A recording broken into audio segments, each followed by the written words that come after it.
Okay. It's the values like the intensity and Let's go some light. We will use the environmental light mixer to fastly set up some lights. By creating directional light, you can...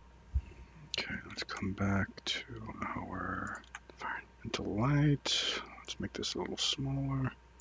Cool. can now begin to see this Intensity is 10. All right.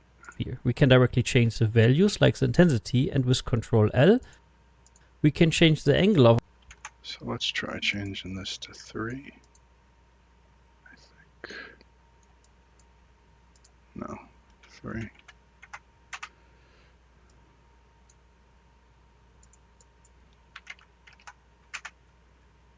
And Control L. And let's, okay, Control L. of our light, so it comes a little bit... We can change the light. So let's Control L and change the light.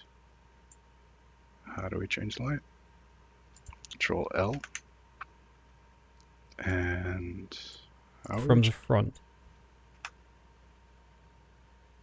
Directional light, you can now begin to see the sphere. We can directly change the values like the intensity, and with Control L, we can change the angle of our light, so it comes...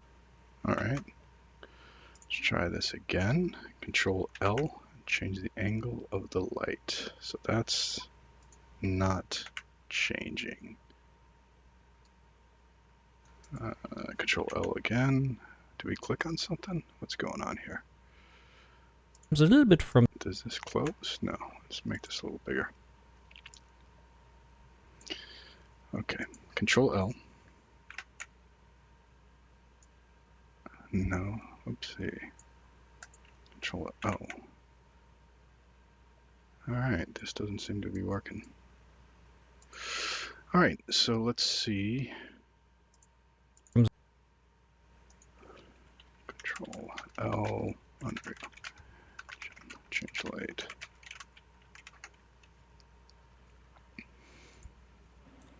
Use shortcut Control L to transform your directional light rotation. So I'm holding the Control L, moving with my mouse, and I'm changing my sun position. Okay, so it does say just Control L. Let's try this again. Control L. Oh, okay. So you have to hold Control L. I see. That's kind of awkward. Let me try the other side. Okay. Yeah, that's pretty cool. So you got to hold Control L and then move the mouse without clicking anything. Actually, let me see something else.